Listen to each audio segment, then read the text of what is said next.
आप देख रहे हैं चौहान वीडियोस और आज की वीडियो में हम बात करेंगे आपके लिए।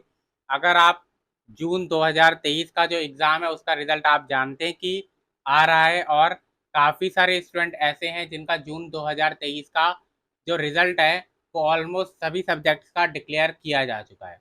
लेकिन इस बार काफ़ी स्टूडेंट ऐसे भी हैं जिनके कम मार्क्स आए हैं या फिर वो अपने जो सब्जेक्ट है उनमें किसी एक सब्जेक्ट में फेल हो गए हैं, यानी कि पासिंग मार्क्स जो चाहिए थे वो पूरे नहीं लेकर आ पाए हैं।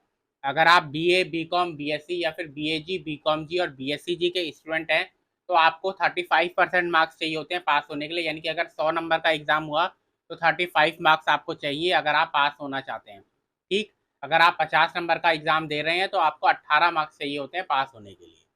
ठीक, लेकिन अगर आपका है मास्टर्स का कोई प्रोग्राम है, एमए है, एमकॉम है, एमएससी है या फिर आपका कोई डिप्लोमा का है, सर्टिफिकेट का कोई प्रोग्राम है या फिर इसके अलावा अगर आपका कोई टेक्निकल कोर्स है जैसे बीसीए हो गया, एमसीए हो गया, तो उसमें आपको 40% मार्क्स चाहिए होते हैं पास होने के लिए, यानी कि 100 नंबर का अगर एग्ज़ाम हुआ तो 40 नंबर चाहिए, 50 नंबर का अगर एग्ज़ाम हो रहा है तो 20 नंबर आपको चाहिए होते हैं पास होने के लिए।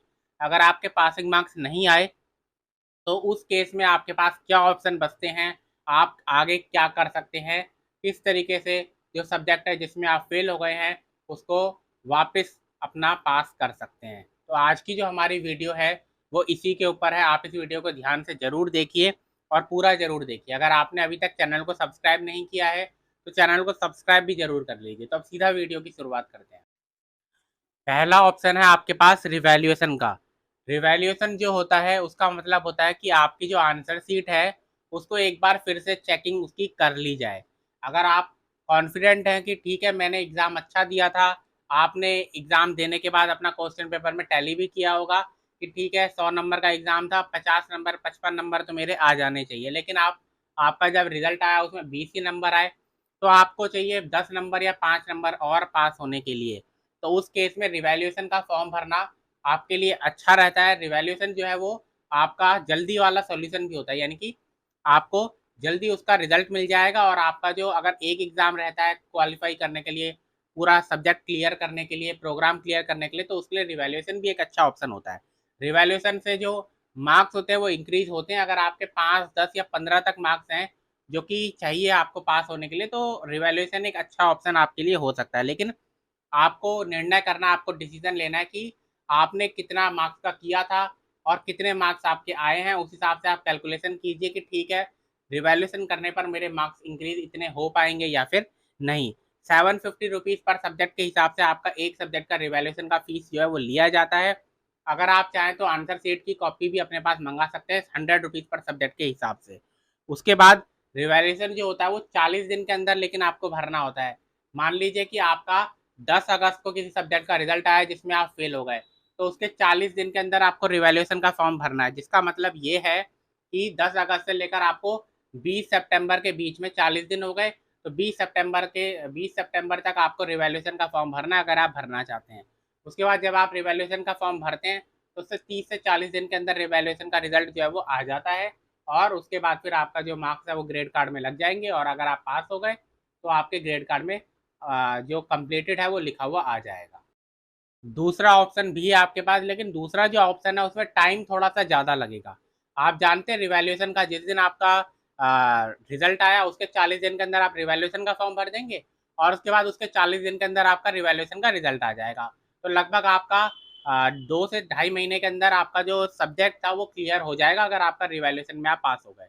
लेकिन आपके पास दूसरा ऑप्शन ये होता है कि आप 6 महीने का इंतज़ार कीजिए और अगला अगला सेशन जो आएगा उसमें अपना एग्ज़ाम जो है वो दे दीजिए। जून 2023 में अगर आप फेल हुए हैं किसी सब्जेक्ट में तो दिसंबर 2023 में आप 6 महीने बाद उसका एग्ज़ाम दे सकते हैं। ये ऑप्शन उन स्टूडेंट्स के लिए ज़्यादा बढ़िया है जो कि जानते हैं कि रिवैल्यूएशन में भी उनको कोई फ़ायदा नहीं होने वाला, मतलब कि वो जानते हैं कि उन्होंने पेपर इतना अच्छा नहीं किया था कि वो पास हो जाएं, तो वो चाहे रिवैल्यूएशन का भी फॉर्म भर लें तब भी उसके बाद भी वो पास नहीं होने वाले।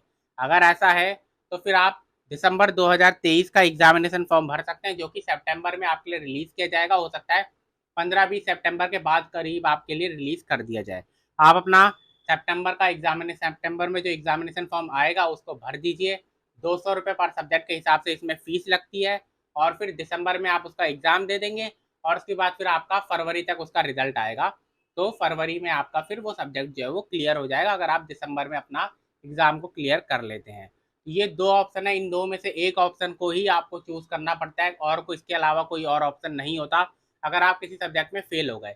यहाँ पर एक चीज़ मैं और बता दूं कि अगर आप बॉर्डर लाइन पर पास हो जाते हैं, मान लीजिए 100 नंबर का एग्ज़ाम है, 35 नंबर आपको चाहिए पास होने के लिए, 35 मार्क्स चाहिए आपको पास होने के लिए, आपके मार्क्स आ गए 40 नंबर। अब आप पास तो हो गए लेकिन 40 नंबर ही आए आपके, और ओवरऑल जो है आपका जो परसेंटेज है वो भी तो गिर जाएगा आपका, जो आप फर्स्ट डिवीज़न चाहते थे। अगर इस तरीके से मार्क्स आएंगे तो आपका सेकंड डिवीज़न में खिसक जाएगा वो।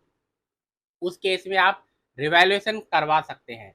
यहाँ पर एक चीज़ मैं आपको और बता दूं कि अगर आप पास हो जाते हैं किसी सब्जेक्ट में तो उसका एग्ज़ाम आप दोबारा नहीं दे सकते। यानी कि एक बार आप जैसे ही, चाहे आप एक नंबर से पास हुए हो, आपको 35 चाहिए थे, आपके 36 आए हो, एक नंबर से ही आप पास हुए हो, लेकिन एक बार आप पास हो गए तो उस सब्जेक्ट का एग्ज़ाम आप दोबारा नहीं दे सकते। ये बात आपको ध्यान में रखनी होगी। तो आज की वीडियो में इतना ही। वीडियो आपको पसंद आए तो वीडियो को लाइक ज़रूर कीजिए, शेयर ज़रूर कीजिए।